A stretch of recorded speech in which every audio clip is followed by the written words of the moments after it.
नमस्कार, मैं हूं नेहा शुक्ला। चंडीगढ़ वैसे तो देश के सबसे व्यवस्थित शहरों में गिना जाता है, लेकिन यहाँ की जनता भी सड़क, पानी, कचरा प्रबंधन और आवास की समस्या से जूझ रही है।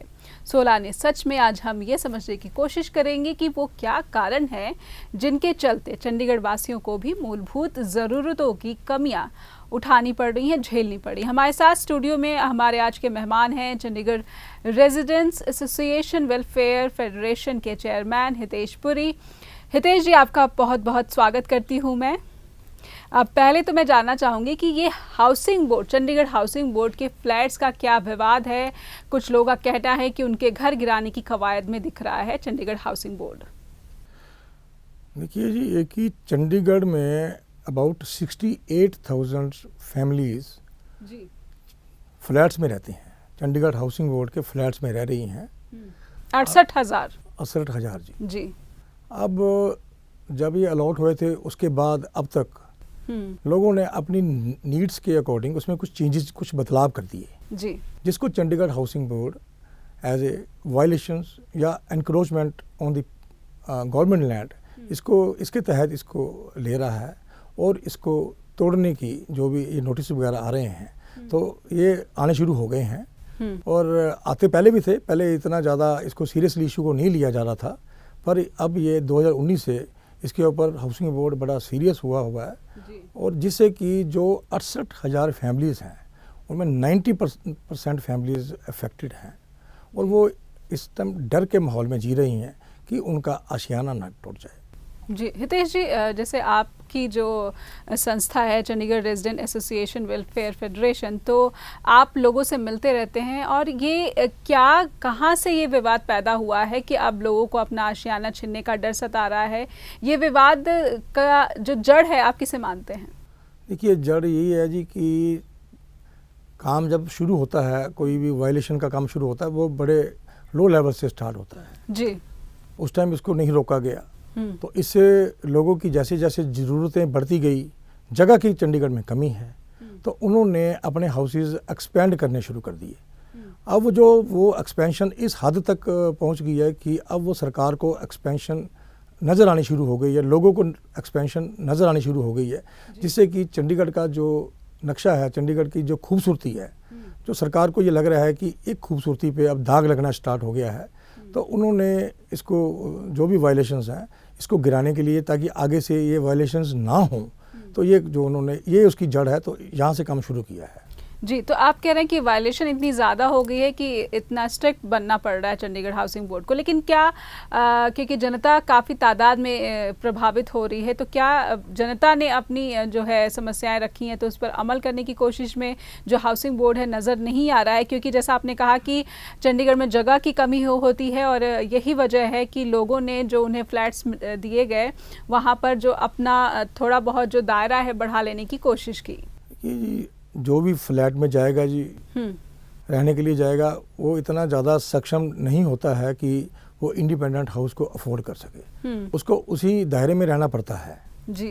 और कुछ चीज़ें ऐसी हैं जो चंडीगढ़ हाउसिंग बोर्ड उसको वायलेशन कहता है, लेकिन वो एक नीड बेस्ड चेंजेस, जो लोगों की आवाज़ है उसको नीड बेस्ड चेंजेस कहते हैं। कुछ एनक्रोचमेंट है और कुछ वायलेशंस इतनी ग्रेव हैं कि वो ऑन दी पब्लिक लैंड जो हो गई हैं। तो सरकार को ये देखना चाहिए कि ये जो वायलेशंस हैं ये किस तरीके की हैं। जी बिल्कुल। तो एक कदम ऐसे उठाना चाहिए, जैसे ना ये हाउसिंग बोर्ड में 3 तरह की वायलेशन होती हैं। एक तो within boundary line and within the building line. जी। एक है कि कोई चंडीगढ़ हाउसिंग बोर्ड के जैसे 2 हाउसेज के बीच में जगह है, उसके ऊपर उन्होंने एनक्रोच कर लिया। तीसरी वायलेशन जो ये है कि उन्होंने जो जगह पड़ी है, बाहर ओपन लैंड पड़ी है, जैसे LIG या EWS के क्वार्टर्स हैं, उन्होंने वहीं पर कोई कमरा या किचन या बाथरूम बना लिया।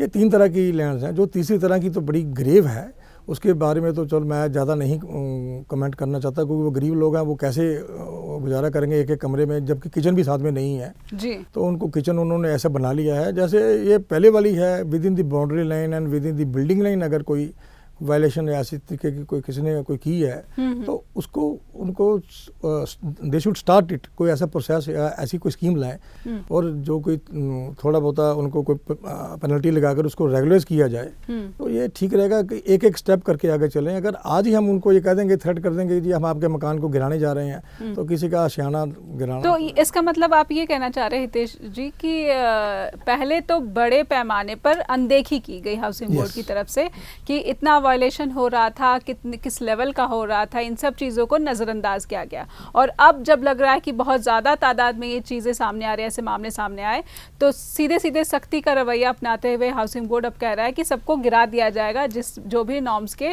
अगेंस्ट जिन्होंने अपना जो है बनाया होगा, आशियाने को बढ़ाने की कोशिश की गई। तो ये एक बहुत ही गंभीर समस्या लग रही है, प्रशासन की अनदेखी और अब जनता की समस्या क्योंकि बहुत बढ़ गई है, ज़रूरतें बढ़ती हैं, परिवार यहाँ लंबे समय से रह रहे हैं, अपनी ज़रूरतों के हिसाब से उन्होंने यहाँ पर अपनी सेटिंग्स अरेंजमेंट्स कर रखी हैं। ऐसे में क्या प्रेशर नहीं बन पा रहा है हाउसिंग बोर्ड पर कि वो इतनी सख्ती दिखा रहा है अभी भी? ये प्रेशर बनाने की कोशिश बहुत की है, लेकिन इसमें जो हमें लगता है जैसे हमारी फेडरेशन है, क्राफिड ये कहना चाहती है कि सारी एक संयुक्त मंच बनना चाहिए पॉलिटिकल पार्टीज के साथ मिलकर, जिसमें सारी पार्टीज एक मंच पे आए तो जो मिनिमम से मिनिमम पेनल्टी लगा के जो हम ज़्यादा से ज़्यादा लोगों को बेनिफिट दे सकें। अब इस टाइम अगर मकान तोड़ दिए जाएंगे तो वो इतने सेफ भी नहीं रहेंगे और एक सारे चंडीगढ़ में हाहाकार मच जाएगी। तो ऐसा रवैया होना चाहिए। अगर जैसे ये चंडीगढ़ हाउसिंग बोर्ड के रेजिडेंट्स कर रहे हैं, इससे कोई प्रेशर नहीं बन पा रहा है चंडीगढ़ हाउसिंग बोर्ड के ऊपर जब तक रूलिंग पार्टी जो भी है वो साथ नहीं देगी। तो आपको लग रहा है कि क्योंकि ये पुराना मसला है, ये कोई नया विवाद नहीं है और ऐसे में कहीं ना कहीं राजनीतिक ये संरक्षण मिल रहा होगा या राजनेता जो हैं ये लोगों की ये समस्याएं सुन रहे होंगे, किसी तरह का आश्वासन दिया होगा, तभी लोगों को लगा होगा कि शायद हमारी ये समस्या जो है सुलझा ली जाएगी, उनका आशियाना बिखरने से बच जाएगा। इस तरह की कोशिश नज़र आई आपको? देखिए, कोशिश तो हमेशा जो भी रूलिंग पार्टी चंडीगढ़ में रही है, चाहे पहले कांग्रेस थी जैसे बीजेपी है, इनके नेताओं ने हमेशा कोशिश भी की है कि इनका मसला सुलझ जाए, लेकिन चंडीगढ़ एडमिनिस्ट्रेशन भी है, उसके भी कुछ ना कुछ लिमिटेशंस हैं। और अगर हम पार्टीज़ की बात करें, जो डिफरेंट पॉलिटिकल पार्टीज़ हैं, चाहे कांग्रेस है चाहे बीजेपी, क्या उस तरफ से कभी कोई आश्वासन मिला कि हाँ हम आपकी मदद करेंगे या फिर ये जो मसला है ये सुलझाने की कोशिश करेंगे अपने स्तर पर? ऐसे आश्वासन तो जी टाइम पर टाइम मिलते रहते हैं जी, और इलेक्शन के टाइम पे ज़्यादा मिलते हैं जी। लेकिन एक बात है जी भी अगर सिंसियरिटी अगर ऐसी रहेगी तो ये मसला कोई ऐसे भी बड़ी बात नहीं है कि ये नहीं सुलझ सकता। तो इवन कि अगर हमारे ऑनरेबल गवर्नर और एडमिनिस्ट्रेटर चंडीगढ़ चाहें तो एक ऑर्डिनेंस पास करके भी कोई ना कोई इस तरीके की स्कीम को लागू कर सकते हैं कि जो चंडीगढ़ में ही लागू रहेगी, उसको सेंटर में जाने की ज़रूरत नहीं पड़ेगी। अगर ये चाहें तो हो सकता है, ऐसी कोई बात नहीं। जब दो व्यक्ति एक मंच पे बैठते हैं तो कोई ना कोई बीच में बातचीत से मसला निकलता है, रास्ता निकलेगा। लेकिन फिर भी क्योंकि आपको लग रहा है कि जो बोर्ड है वो लगातार सख्ती दिखा रहा है, तो ऐसे में अगर राजनीतिक दबाव किसी तरह से बनाया जाए या राजनीतिक जो है सुनवाई की जाए कि हमारी ये समस्या और इतने बड़े पैमाने पर ये समस्या, इतने ज़्यादा लोगों की ज़िंदगी पर असर पड़ेगा और ये जो वायलेशन है, जैसा आपने बताया कि अलग अलग तरह के वायलेशन है, तो जो वायलेशन इतने ज़्यादा गंभीर नहीं है उन परिवारों को इससे अलग किया जाए, इस तरह की कोशिश कहीं अगर राजनीतिक पार्टियां जो हैं अगर सिंसियरिटी से इस पर काम करेंगी तो मेरे हिसाब से ये है कि जो बहुत कम वायलेशंस को इतनी ज़्यादा अग्रेव नहीं है, उससे कम से कम 65% जो मसला है परिवार है वो तो बाहर निकल ही जाएंगे। बाकी का बैठ के कर सकते हैं, ऐसी कोई बात नहीं है। अगर उनसे कोई लैंड ही अलॉट करनी है तो अलॉट कर सकते हैं। कोई ऐसे कोई प्लान ऐसे बन सकता है, जैसे दिल्ली में ना 99 में एक स्कीम ऐसी आई थी कि वन टाइम सेटलमेंट आई थी, तो अगर ये चाहें तो उसको भी अडॉप्ट कर सकते हैं। उससे क्या होगा कि इनका रेवेन्यू बड़ा बढ़ जाएगा, इनको कहीं जाने की जरूरत नहीं पड़ेगी। आज जो एक पावर ऑफ अटॉर्नी पे बिक रहा है या छुप छुप के कर रहे हैं या कोई कहीं किसी को ब्राइब करके कोई अपनी कंस्ट्रक्शन कर रहा है, वो चीज़ सारी खत्म हो जाएगी और पैसा सरकार के पास आएगा। हाँ, तो ये आप वन टाइम जो सेटलमेंट की बात कर रहे हैं, आपने आगे रखा था जब बातचीत हुए? बिल्कुल रखा जी, बिल्कुल रखा हुआ है जी। वो नीड बेस्ड चेंजेस को वन टाइम सेटलमेंट का शुरू से इशू चल रहा है। ये 99 से तो बहुत अग्रेसिवली ले रहे हैं कि वन टाइम सेटलमेंट होनी चाहिए ताकि एक ही बार में इसका काम खत्म हो जाए और आगे से जो भी कुछ होगा वो अकॉर्डिंग टू द प्लान ही होगा और उसके बाद किसी को अलाउ मत करें। जी, तो जब आपने इस तरह से बातचीत आगे मसला सुलझाने के लिए रखा तो फिर उस पर क्या प्रतिक्रिया क्या आई बोर्ड की? वो मान नहीं रहे हैं वन टाइम सेटलमेंट के लिए? प्रतिक्रिया क्या आनी है जी, वो उसको उस टाइम वो कहते थे चलो लेट अस सी क्या होगा क्या नहीं होगा, लेकिन होता कुछ नहीं है। पर ये लेट अस सी कब से चल रहा है, कितने साल हो? वैसे तो जी इस बात का 2001 के बाद तो बहुत ज़्यादा, कम से कम अब आप लगा लीजिए 20 साल तो हो ही गए हैं जी। तो 20 साल से चल ही रहा है। तो अब 2 साल से तो इतना चल रहा है कि जब मामला बहुत ज़्यादा बढ़ चुका है, इतनी एनक्रोचमेंट या इतनी वायलेशंस हो चुकी हैं, अब उसको इस टाइम इस मौके पे तोड़ना तो ये फैमिलीज़ की लाइफ के साथ खेलने वाली बात है। और मेरे को तो यहाँ तक कहते हुए भी नहीं मैं झिझकूंगा कि एक तो फैमिलीज़ में जैसे देखा गया कि 1-2 बंदों को हार्ट अटैक हो गया, देख के कि नोटिस आ गया कि मेरा मकान टूट जाएगा। वो हार्ट अटैक से उनकी मृत्यु भी हो गई है। ये 41 में भी हुआ था अभी पीछे। तो ऐसे ऐसे इंसिडेंट सामने आते बड़ा दुख लगता है कि या तो पहले इसको उसी टाइम रोक लिया जाता तो बहुत अच्छी बात थी।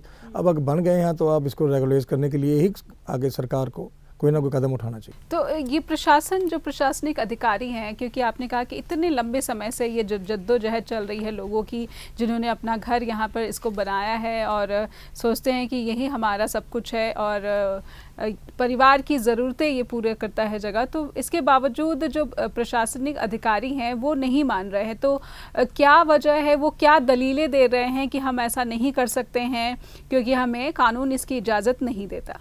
देखिए, वो ये चाहते हैं कि चंडीगढ़ जो बना है, ये चंडीगढ़ एक प्लैंड सिटी है, ब्यूटीफुल सिटी है। जब अगर हम इतनी एनक्रोचमेंट इसको अलाउ कर देंगे, एक तो सबसे बड़ी हिच है कि कौन सी डेट तक उसको फुल स्टॉप लगाया जाएगा, अभी इसके बाद वाली कंस्ट्रक्शन को नहीं माना जाएगा।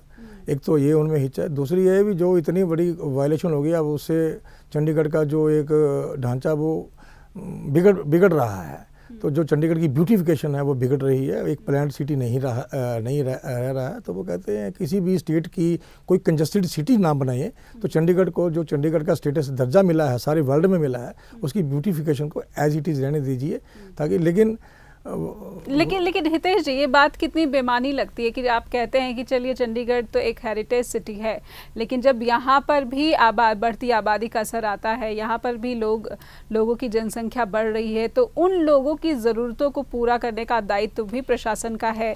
तो प्रशासन ये क्यों नहीं मानता कि जो लोग यहाँ पर रह रहे हैं इतने सालों से, उनकी जिम्मेदारी भी उनके कंधों पर ही है।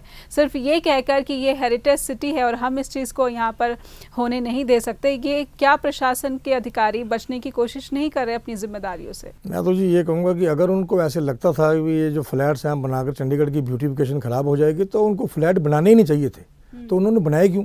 जी। जब बनाया तो ये तो हमें ध्यान में रखना पड़ता है। जब भी हम कोई डेवलपमेंट का काम करते हैं, किसी शहर में करते हैं, तो हम ये कहते हैं कि पॉपुलेशन बढ़ेगी, उसको ताकि उसको ध्यान रखकर सड़कें चौड़ी करनी है, बाद में पॉपुलेशन बढ़ेगी, ट्रैफिक बढ़ेगा।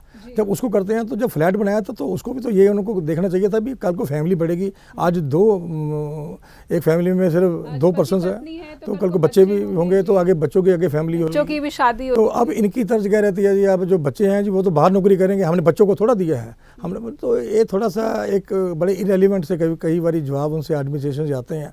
और सबसे बड़ा बात यह है जी कि यहाँ पर जो भी ऑफिसर डेपुटेशन पे आते हैं वो 3 साल के लिए आते हैं, 3 साल के बाद चले जाते हैं।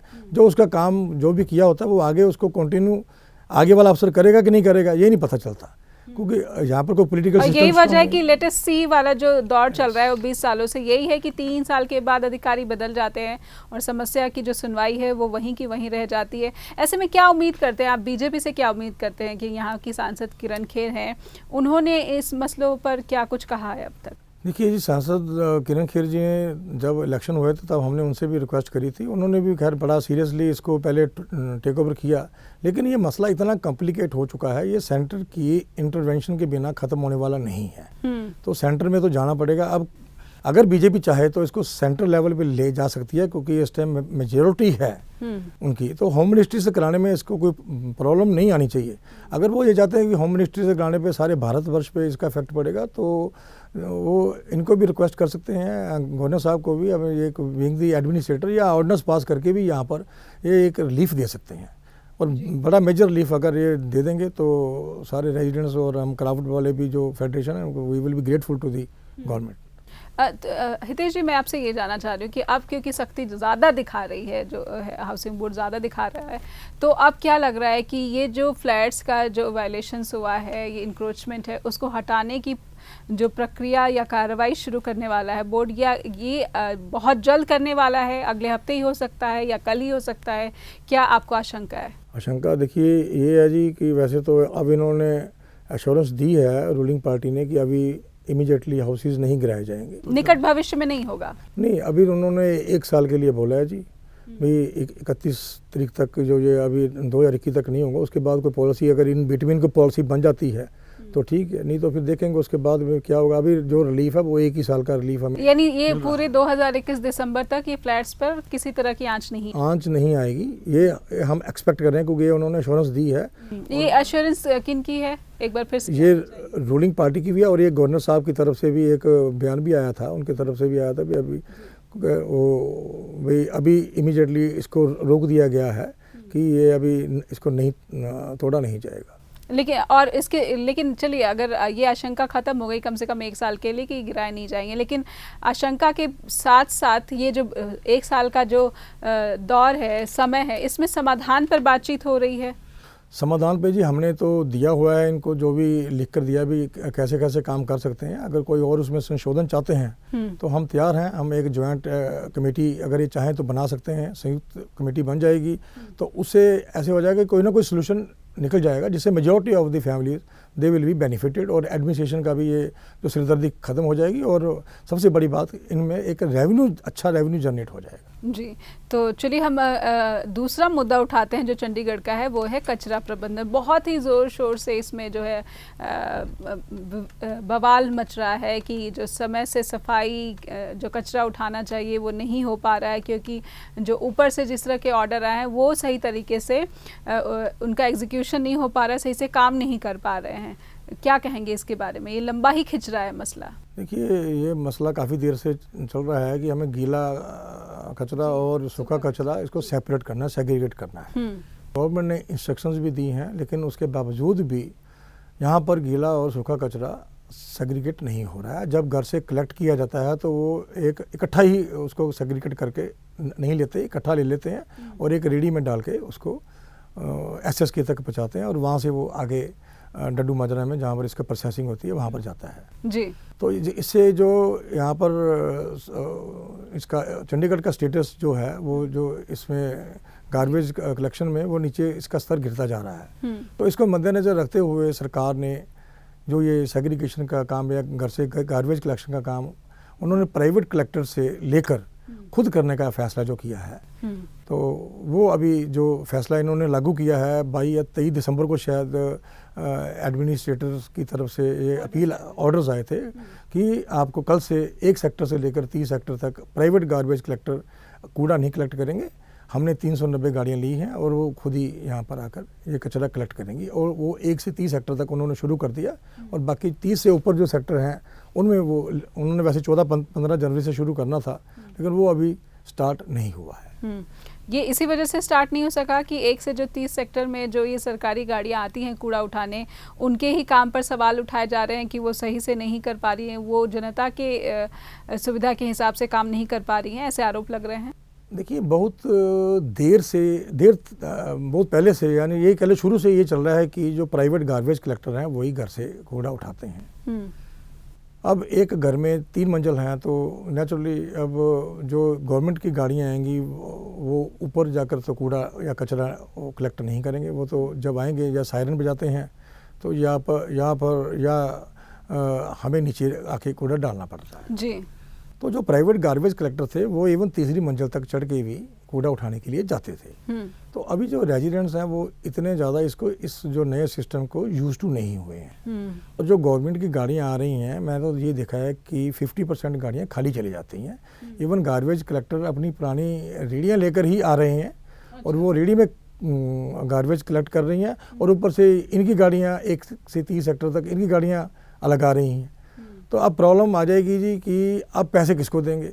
उधर से गवर्नमेंट ने अपना जो पानी के बिल में पैसे लगा के भेजना शुरू करना, उन्होंने फेब से भेजना शुरू कर देना है। अच्छा, ये जो कचरे का उठाने का जो प्रबंधन है, इसका बिल पानी के बिल के साथ पानी के बिल के साथ में आएगा, और ऊपर से जो प्राइवेट गार्बेज कलेक्टर कूड़ा उठा रहे हैं वो भी मांगेंगे।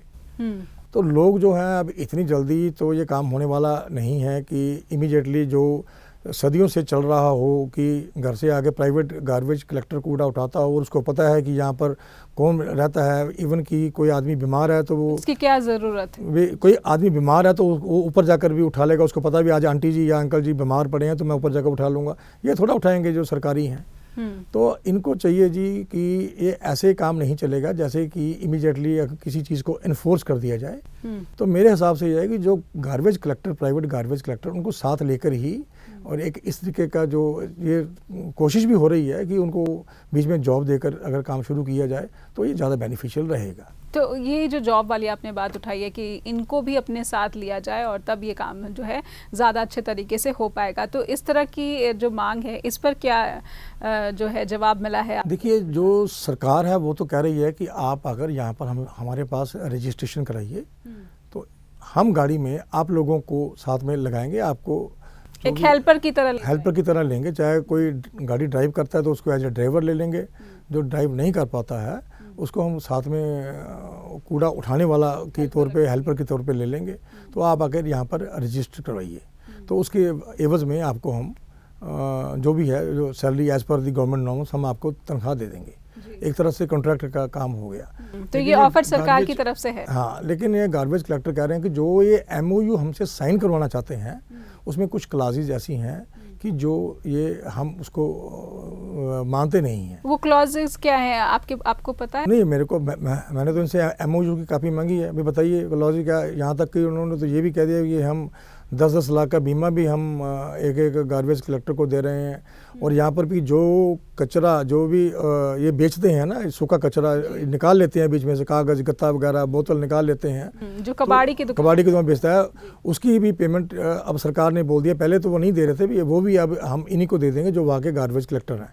और यहाँ तक भी उनको बोल दिया, आज भी मैं इनकी वहाँ हड़ताल चल रही है, मैं वहाँ पर पूछने गया था भी आपको और बताइए तो अभी आपको क्या प्रॉब्लम है। और उन्होंने, सरकार ने यहाँ तक कह दिया है कि जो पैसा भी जिस एरिया से कलेक्ट होगा, वहाँ पर जितने कलेक्टर की इनकम चलती थी वो पैसा उन्हीं में बांट दिया जाएगा। जी, तो ये तमाम जो सुविधाएं देने को तैयार है प्रशासन, लेकिन फिर भी क्या आपत्तियां हैं? कोई इसमें दो तीन तरह की इनके आपत्तियां हैं। एक तो वो चाहते हैं कि ये चीज़ एक वर्बल है, हमें ये चीज़ ये लिखित में एक तो आश्वासन देना चाहिए, कॉन्ट्रैक्ट करनी, लिखित के जो भी कुछ देना। एक तो ये बात तो उनको देनी पड़ेगी। दूसरा वो कहते हैं कि हमारे जितने भी स्वीपर्स हैं सबको ले।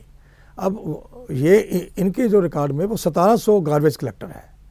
तो इनका रिकॉर्ड इन्होंने कहाँ से बनाया? जी, जिन्होंने रजिस्टर करवाया था ना, शुरू में करवाया, अगर 2 साल पहले भी चला था, तो इनके पास इनके रिकॉर्ड के मुताबिक वो 1700 है। लेकिन वो कहते हैं हमारे पास तो 3 से 4,000 के बीच में है। जी, तो ये कह रहे हैं भी हम 1700 को देंगे, वो 3,000 की मांग कर रहे हैं। तो एक तो ये बड़ी मेजर इशू है। दूसरा, अभी तक प्राइवेट कलेक्टर्स सिर्फ 500 बंदे वहाँ गए हैं, काम के लिए अपना नाम लिखाया है। बाकी वो 17 में से भी 500 लिखाया, बाकी 1200 ने लिखाया नहीं। क्योंकि उनको वो क्लॉज जो है उनसे आपत्तियां हैं कि आपत्ति है, लिखित में नहीं दिया है। नहीं, लिखित में नहीं दिया है। वो मेरे ख्याल, उम्मीद है जी जल्दी ही सुलझ जाएगा। अगर ये सुलझेगा नहीं, पिछले 5 दिन से 17 सेक्टर्स में कूड़ा नहीं उठा जी। 31 हाँ 5 दिन से, संडे से नहीं उठा जी कूड़ा। और आज बल्कि उनको मैं बोल कर आया हूँ कि इस तरह का तो जो रेजिडेंट्स हैं वो तो आपके अगेंस्ट हो जाएंगे भी, हमारा जब कूड़ा नहीं उठा रहा। अब मैं खुद चेयरमैन हूँ आपने, और मेरे घर का कूड़ा नहीं उठा, और मैं सारे बैग उठाकर SSK तक पहुंचा। तो उनको बातचीत के लिए इनवाइट नहीं किया गया? अगर 5 दिन से कूड़ा नहीं उठ रहा है, शहर में गंदगी जो है वो प्रदूषण फैला रही है, और वो भी खासकर तब जब कोरोना की मार चंडीगढ़ पहले ही झेल चुका है। अब देखिए, मेरे को अब पता लगा कि कमिश्नर साहब पिछले 1 हफ्ते से टूर के ऊपर हैं, वो यहाँ पर है नहीं। तो मेरा ख्याल, वो कह रहे थे भी आज हमारी कोई बैठक होनी है, तो उस बैठक में हो सकता है कि इस बात का फैसला हो जाए। नहीं तो हम ऐसे करेंगे, आज गार्बेज कलेक्टर को हमने वार्न भी किया है भी, अगर आपने ऐसा काम किया कि आपने स्ट्राइक पे रहेंगे तो कूड़ा नहीं उठेगा, तो हम लोग आपके अगेंस्ट चले जाएंगे, हम सरकार को बोलेंगे कि आप इस काम को संभालिए। तो उन्होंने आज एश्योरेंस दिया कि चाहे आज, वैसे उम्मीद करते हैं कि आज सारा काम ठीक हो जाएगा, अगर नहीं हुआ तो कल से हम कूड़ा तो कलेक्ट करना शुरू कर देंगे, कूड़ा कलेक्शन के बाद आकर फिर स्ट्राइक पे बैठा करें। ये आज उनके लीडर हैं, उन्होंने मेरे को आश्वासन दिया है। जी, तो अगर उन्होंने ये आश्वासन दे दिया है तो आप पूरी तरह से जो उनकी मांगों का है वो समर्थन करते हैं? देखिए, जो मांग जायज़ है, मेरे को अभी तक उनकी मांगों, वैसे उनकी जो मैंने मांगे पढ़ी हैं, जो उनका मांग पत्र है, वो तो तकरीबन 90% गवर्नमेंट मान ही रही है जी। मेरे ख्याल 10% के करीब होगा। वो जो नंबर का पेज है वो कह रहे 1700 है, वो 1700 3000 है, तो उसका पेज तो थोड़ा सा रहेगा। वो अब क्या उसके बारे में होता है, क्योंकि एक घर में अब वो एक ही आदमी को जॉब दे सकते हैं। अगर एक घर में 4 बंदे आगे एक रेडी के साथ लगे होते हैं तो वो बाकी 3 को नहीं जॉब नहीं दे सकते ना। जी बिल्कुल। तो आज की डेट में उनको इतना पैसा ऑफर कर दिया गया जितना पैसा वो यहाँ से कमाते हैं। मेरे हिसाब से अब गवर्नमेंट के साथ मिलकर चलना चाहिए। तो गवर्नमेंट को भी थोड़ा सा सोचना ये चाहिए कि इन्होंने क्या कर दिया जी। एक सबसे बड़ी बात, इन्होंने 1 से 30 सेक्टर में एसएस के बंद कर दिए। अब एसएस के बंद, घर से गाड़ियाँ कूड़ा उठा के लेकर जाएंगी तो वो सीधा वहाँ जाएंगी जी, डड्डू माजरे प्लांट पे जाएंगी। अब ये बताइए, घर से कूड़ा जैसे अब ग्रीन वेस्ट निकलता है वो कहाँ जाएगा जी? वो तो डेली निकलेगा जी, वो कहाँ जाएगा? आगे तो एसएसके में डालते थे, तो एसएसके वहाँ से उठा के ले। क्या है थोड़ा बताइएगा कम। एसएसके जी सफाई वो केंद्र होता है जी, वहाँ पर जाकर जो भी कूड़ा होता है ना पूरे सेक्टर का, वो वहाँ पर जाकर डंप कर देते हैं। ओके। तो वहाँ से वो एसएसके से वो कूड़ा उठाते हैं। वो कूड़ा उठा के गाड़ियाँ जो होती हैं सरकारी, वो वहाँ पर लेके जाती हैं जहाँ पर प्रोसेसिंग सेंटर। लेकिन हम भी ये कहते हैं कि अगर ये इस बात पे अड़े हैं कि हम अपने प्राइवेट गाड़ी में रेडी में लेकर जाएंगे कूड़ा, ये बिल्कुल लेके जाएं, ये एसएसके तक चले जाएं, उसके बाद एक गाड़ी में डाल दें। उसके बाद वो सरकारी गाड़ी वहाँ से। और एक इसमें सबसे बड़ा एक समाधान ये भी हो सकता है, ये कह सकते हैं कि वहाँ पर अगर सेग्रीगेट ना करना पड़े, एक दिन कूड़ा गीला उठा लें, एक दिन सूखा उठा लें। तो ये भी हो सकता है कि आज सूखे की बारी है, सूखा ही उठाएंगे जी, आज गीला कल उठाएंगे। और एक आदमी, एक फैमिली एक दिन तो कूड़ा रख सकती है घर में, ऐसी कोई प्रॉब्लम वाली बात नहीं है। या ऐसे करें कि 3 दिन कूड़ा गीला उठा लिया और एक दिन बीच में सूखा भी साथ में उठा लो जी। ऐसे हो सकता है। सूखा कूड़ा रोज इतना होता नहीं, किसी के घर में इतने कागज पत्तर इतने नहीं निकलते या कोई और चीज़ ऐसे नहीं निकलता, तो इस तरीके से कर सकते हैं। ऐसी कोई बात सेग्रीगेट किया जा सकता है आसानी से, अगर जो निवासी हैं, जो रिहायशी हैं चंडीगढ़ के, वो भी खास ध्यान दें, और खासकर जो सफाई कर्मचारी है वो भी इस बात का ध्यान दें। बहुत बहुत अच्छा लगा हितेश जी आपसे बात करके। आप चंडीगढ़ के लोगों के लिए इतना कुछ कर रहे हैं और ना ही समस्याएं सुन रहे हैं बल्कि उनके समाधान की जो है वो रास्ता भी दिखा रहे हैं। तो आज 16 आने सच में हमने यही जाना कि किस तरह से चंडीगढ़ में जो एक अहम मुद्दा चल रहा है वो हाउसिंग बोर्ड के फ्लैट्स का चल रहा है। उम्मीद करेंगे कि आने वाले दिनों में ये जो आशियाना लोगों का है वो ना गिरे, उसका कोई ना कोई जो है समस्या का हल जरूर निकले। और साथ ही साथ जो ये कूड़ा और कचरा प्रबंधन की जो बात से सामना करना पड़ रहा है चंडीगढ़ वासियों को, उसका भी हल जल्द ही निकल आए। फिलहाल इतना ही, नमस्कार।